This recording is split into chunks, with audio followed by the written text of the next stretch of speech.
Buenos días a todos.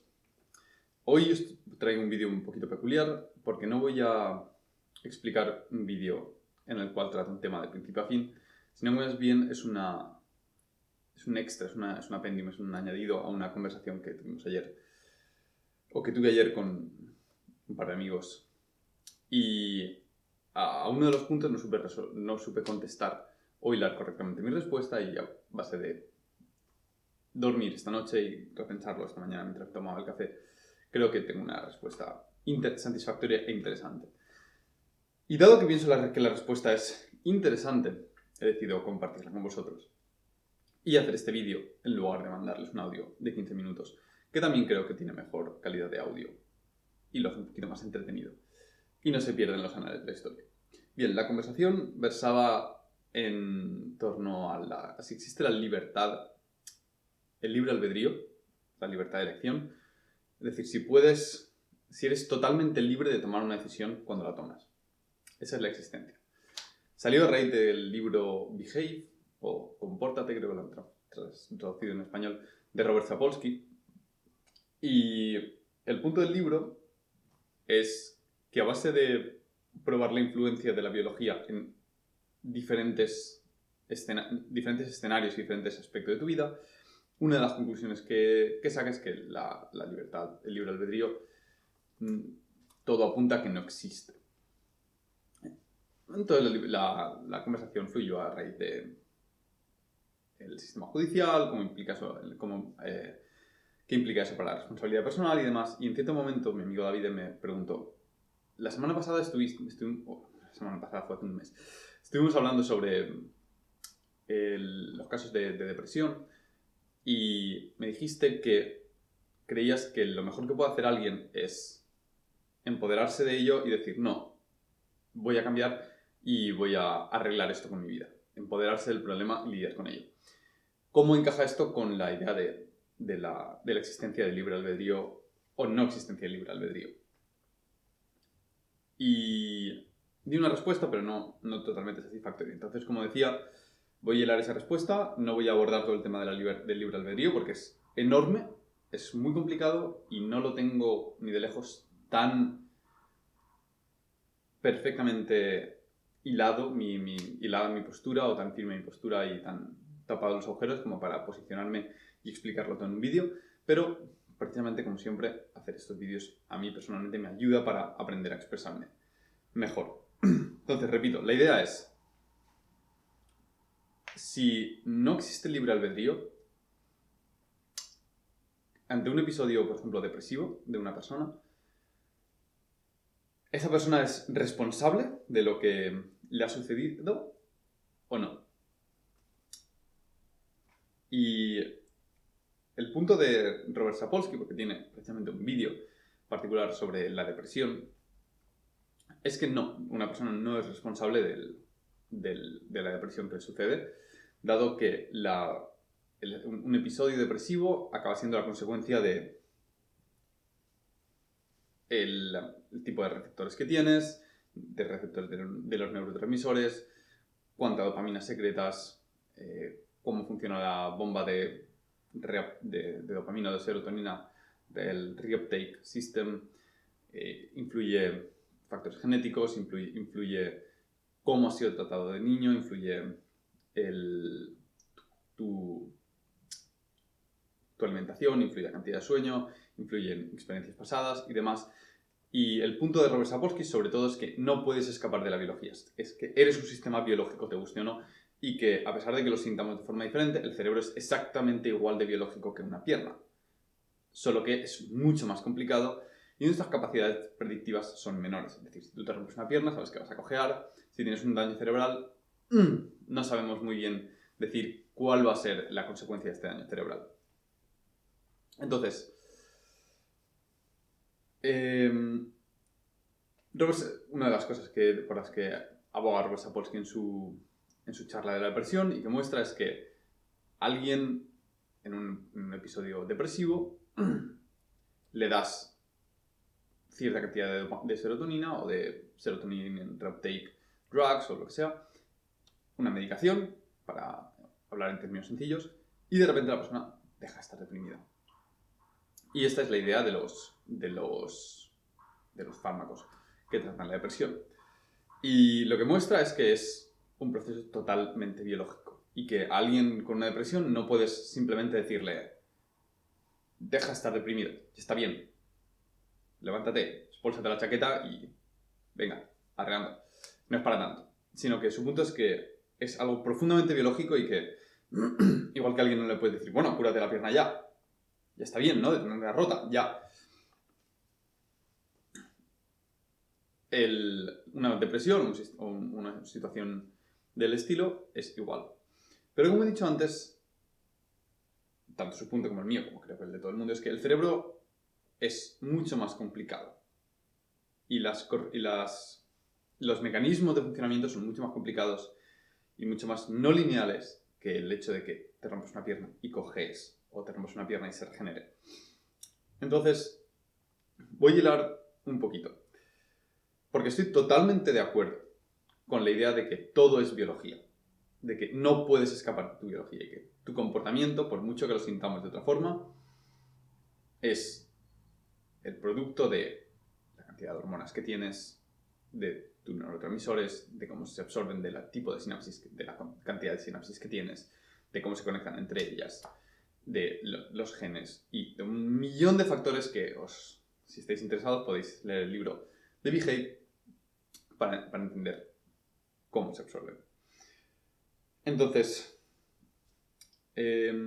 antes de empezar con mi opinión al respecto, me gustaría comentar el trabajo de Jordan Peterson, psicólogo clínico, en el tema de la depresión. Y en su curso de Personality Course habla sobre cómo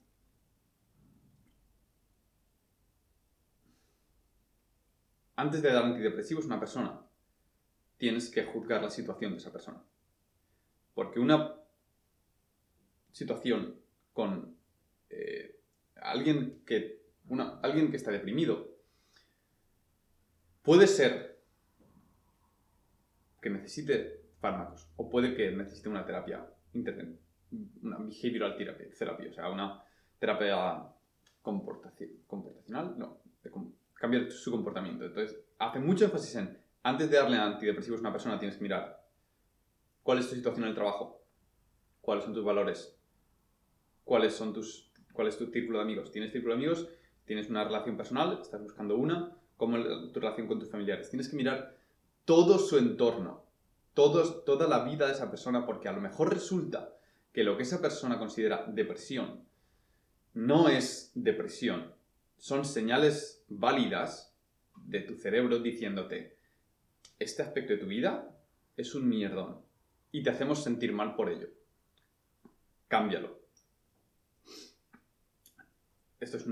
Muchas de las formas en las que voy a hablar en este vídeo son proxies para decir hay un mecanismo biológico heredado y que hemos desarrollado a lo largo de la evolución que hace que ante cierta situación se activen ciertos patrones neuronales que llevan a un cierto comportamiento. Eso es lo que quiero decir cuando me expreso como tu cerebro te dice que o tienes que hacer que.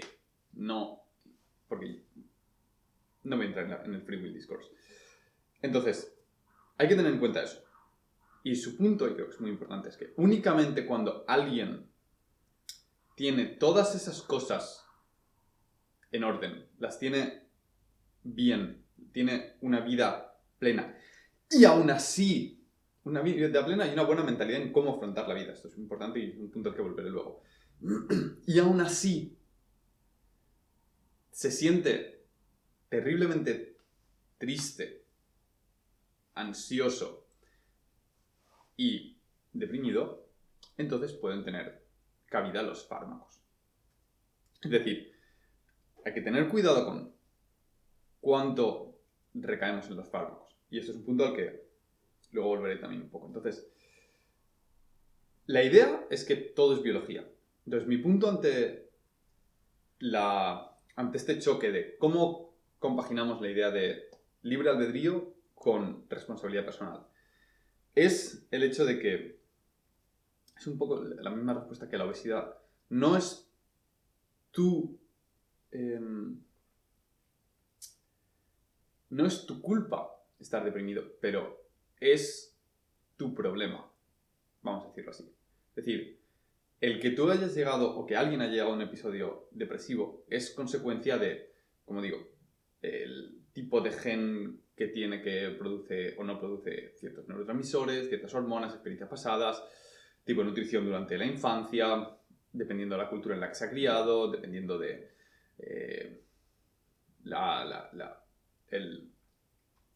lo que ha aprendido, lo que se le ha dicho durante su vida, de cómo ha sido criado, de si ha tenido violencia juvenil, relaciones pasadas, lo que sea. Un montón de factores físicos y biológicos que han creado ciertos patrones neuronales que a su vez han activado o desactivado ciertos genes que a su vez producen ciertos neurotransmisores o no, o ciertas hormonas o no en ciertas situaciones. Entonces, el hecho de estar deprimido, concuerdo totalmente que es un elemento biológico. Sin embargo, con respecto a la respuesta de Sapolsky, que hablaba de cómo no puedes decir a alguien, bueno, pues deja de estar deprimido, pero si le das un serotonin reuptake, una medicación para reabsorber la serotonina y volver a producir más, deja de estar deprimido. Y es cierto, pero, como decía, esto es un sistema muy complejo. Entonces, mi punto es que hay que entender que tu comportamiento también altera tu biología. Ejemplo, muy sencillo. Voy a empezar de menos a más. Sabemos que una ducha fría cambia tu estado hormonal. Sabemos que entrenar cambia tu estado hormonal. Que la nutrición que lleves también. El sueño también. Esos son factores que sabemos que cambian tu estado hormonal. Y son cosas que puedes hacer. Hormonal y de neurotransmisores y todo lo que la biología engloba. Es decir, con cómo actúas en el mundo puedes cambiar tu biología interna.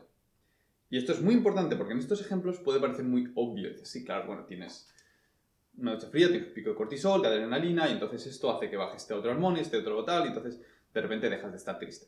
Por ejemplo, eso es algo muy común. Cuando estoy un poco de bajón, a lo mejor me doy una ducha fría o hago un entrenamiento de sprints de alta intensidad y de repente dices, wow, ¿dónde está la depresión? O te vas a correr, en fin, sabemos que el entrenamiento y el buen sueño es un potentísimo antidepresivo, a veces incluso más efectivo que las drogas y sin ninguno de los efectos secundarios que vienen de ellas. Entonces, es cierto que la depresión es una consecuencia de tu biología y tu sistema interno, pero no solamente puedes alterar tu biología mediante una pastilla, sino que puedes alterar tu biología mediante los comportamientos con los que lidias con la vida. Y como decían, estos tipos de comportamientos está muy claro, porque es tangible, ¿no? Es que has comido carne en lugar de comer pasta. Y eso afecta a cómo te sientes, y eso afecta a cómo piensas. Y esto llega a un punto que es muy loco, y es que alguien que tiene una opinión sobre algo, de repente le das un chute de cierta neurotransmisor o de cierta hormona, por hablarlo fácil, o desactivas una zona cerebral con máquinas que estimulan electromagnéticamente ciertas zonas del cerebro y de repente cambia de opinión. Entonces tú no eres quien piensas que eres como un ente separado del cuerpo, sino que eres un ente biológico que interactúa con el mundo. Esta es la idea del fantasma en la máquina que desarrolla Steven Pinker en el libro Blank Slate. Fantástico capítulo y fantástico libro. Ahora bien, sabemos que todas estas cosas afectan a la biología, pero todavía hay más, y esto parece más controvertido. ¿Cómo piensas afecta a tu biología interna? Y esto puede parecer muy chocante, porque parece que te estén diciendo, deja de estar deprimido, y dejarás de estar deprimido. Y no es así, no es tan directo, pero por ejemplo, sabemos que qué metas valoras tú a nivel interno regula la cantidad de dopamina que se va a producir frente a un mismo comportamiento. Es decir, hacer dominadas per se para alguien de la calle no le va a producir prácticamente ningún tipo de dopamina. Es decir, no va a haber ningún tipo de recompensa a nivel hormonal y de neurotransmisores por hacer por realizar ese comportamiento, ¿no? Y ni se va a fortalecer ningún tipo de patrón neuronal. Ahora bien, para alguien que piensa que quiere conseguir realizar 10 dominadas, hacer dominadas le produce un entorno hormonal totalmente diferente y una cascada de neurotransmisores totalmente diferente que a alguien a quien no le importa porque no entrena ni le importa entrenar. Entonces, los objetivos que tú tienes, cómo piensas con respecto a tu acción, cambia totalmente lo que sucede aquí dentro, en la cabeza, a nivel físico, a nivel fisiológico, a nivel de que hay moléculas que se producen o no se producen. Y esto llega hasta el punto, que lo he comentado otras veces en este canal, en el cual, cómo afrontes una dificultad, cómo afrontes un problema, cambia tu epigenética. Es decir, cambia qué proteínas codifican tus genes. Cambia qué genes están activos o no. Que a nivel efectivo es como si tuvieras un código genético diferente. Es decir, tú puedes tener un código genético que te predispone a tener un episodio depresivo o que puede predisponerte a afrontar una situación de cierta manera, pero cómo te concibas a ti mismo y cómo concibas el entorno y la vida y cómo afrontes ese problema puede hacer que ese gen que te predispone, y eso es una palabra muy importante, te predispone, no te determina, ese gen te predispone a tener una reacción adversa, se vea desactivado y en lugar tengas una reacción positiva. Es decir, y esto, más os voy a decir, se ha demostrado que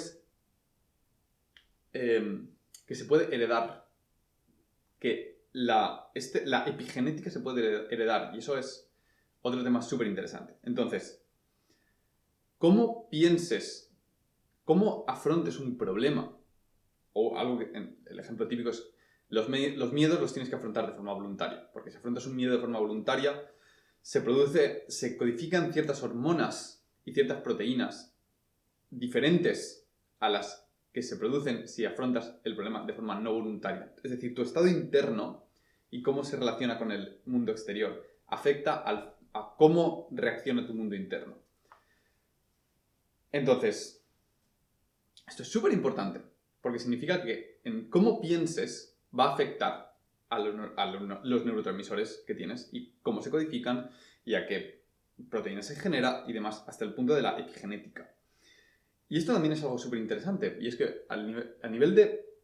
y que afecta mucho al mundo de la depresión y de esto es, a nivel mental, cómo pienses sobre ti mismo, sabemos que afecta. Ya tenemos estudios sobre meditación y gratitud y muestran un porcentaje de éxito súper alto, totalmente comparable con los fármacos.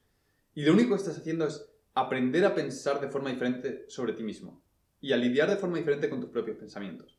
Como digo, esto en el marco del libre albedrío, no significa que tú pienses como que existe un yo abstracto que manda pensamientos al cuerpo, sino que entenderlo como que hay un mecanismo neuronal o varios mecanismos neuronales muy complejos que se encargan de codificar, o sea, el cerebro se codifica a sí mismo a base de crear nuevas conexiones neuronales y aprendes que si ante cierta situación se activan ciertos patrones neuronales y no otros, se lidia mejor con el mundo. Es un poco la idea de tienes la capacidad de decidir, tienes la capacidad de decidir si ves el vaso medio lleno o medio vacío. Aunque el decidir aquí le tenemos que poner comillas porque, como digo, está codificado por la biología. Pero, volviendo al tema de la meditación y la depresión. La depresión sabemos que es algo... depresión no a nivel clínico, como decía antes, sino a nivel de alguien profundamente triste y cómo se relaciona esto con cuánta responsabilidad hay que darle a este individuo y cuándo no. Y volveré a esto en caso de que me escuchéis a un psicólogo y os estéis a lo mejor tirando de los pelos diciendo, ¿no sabes de lo que estás hablando?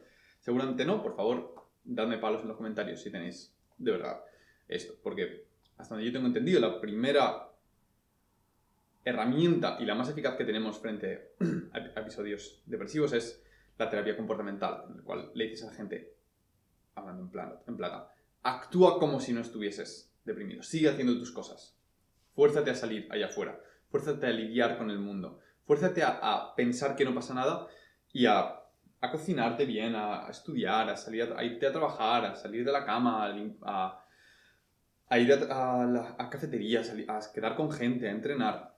Y eso es la mejor herramienta que tenemos. Y otra es cómo concibes los problemas. Que esto es las herramientas de gratitud y de meditación que venía diciendo.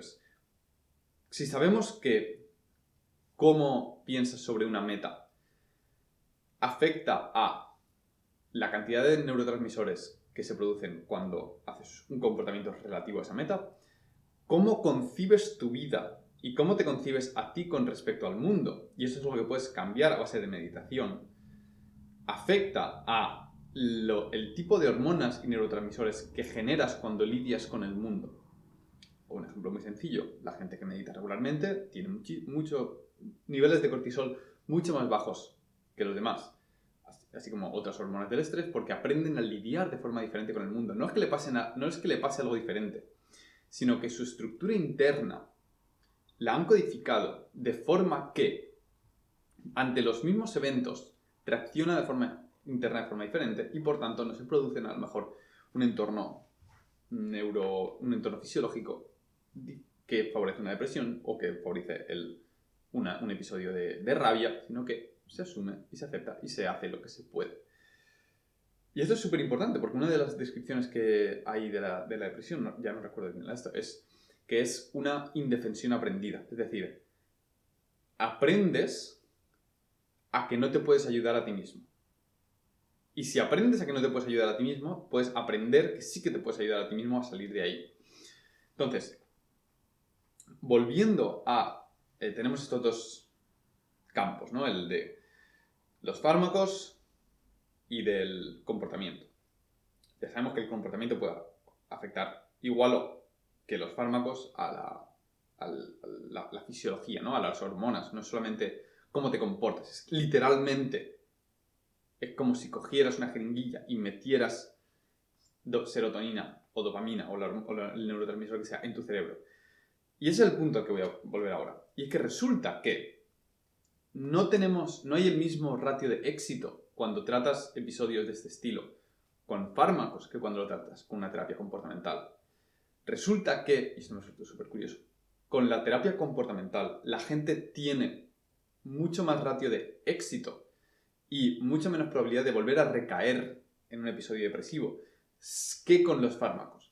Y esto parece ser porque, debido a que cuando tú afrontas un problema de forma voluntaria y lo lidias tú con él, desarrollas herramientas internas para lidiar con el problema, mientras que de otra forma estás solamente cubriendo las necesidades fisiológicas. Estás diciendo, falta este neurotransmisor, ahí lo tienes.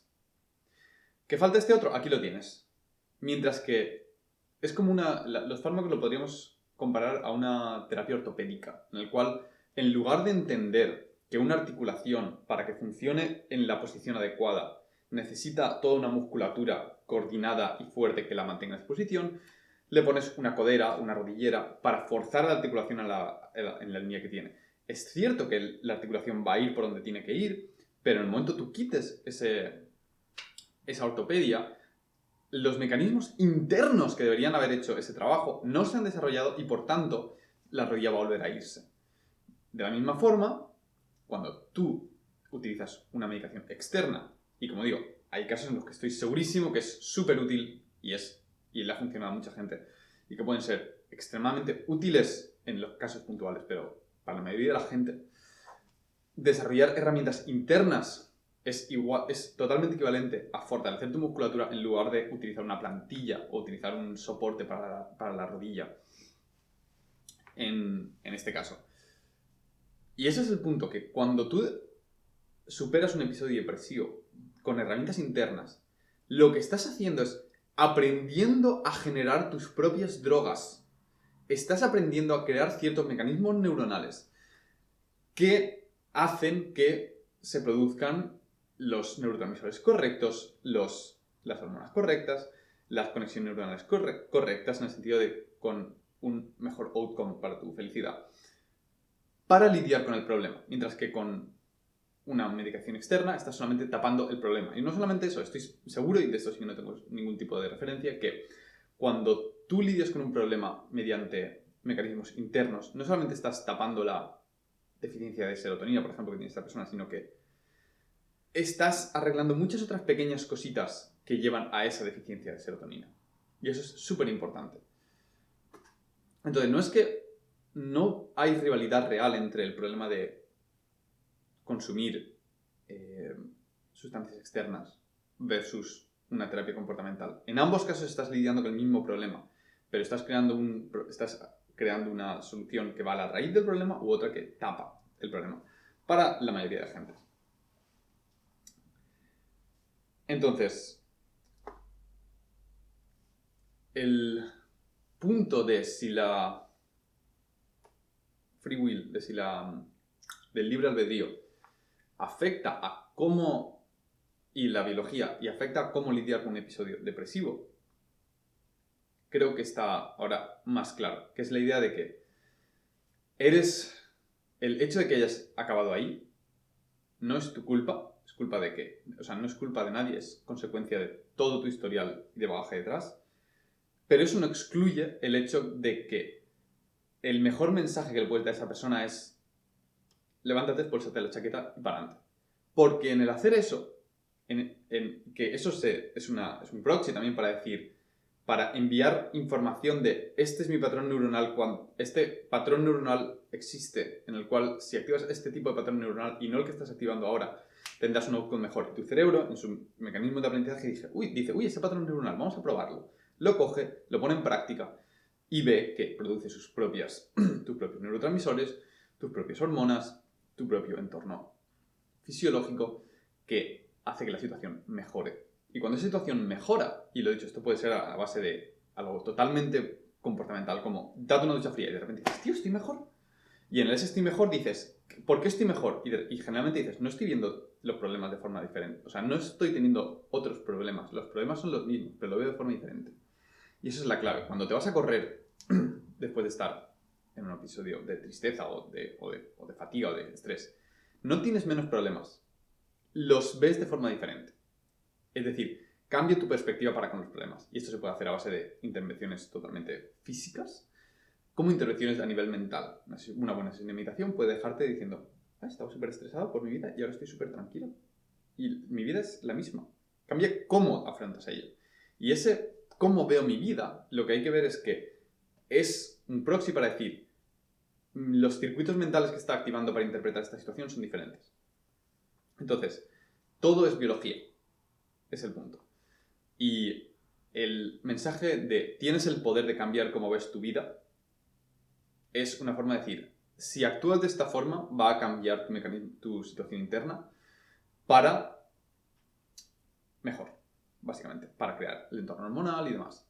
Así que estos eran los puntos que quería decir. Voy a dejar en la descripción referencias al libro de Robert Sapolsky, Behave, a su clase sobre depresión. Ya un par de vídeos generales sobre libre albedrío y sobre la recuperación con fármacos versus sin fármacos en episodios depresivos. No puedo dejar referencia a la clase de Jordan Peterson, el Personality Course, donde habla sobre si estás deprimido versus si es una reacción normal o es que tienes que arreglar algo de tu vida porque es contenido de pago. En fin, espero que os haya gustado este vídeo, si lo habéis visto y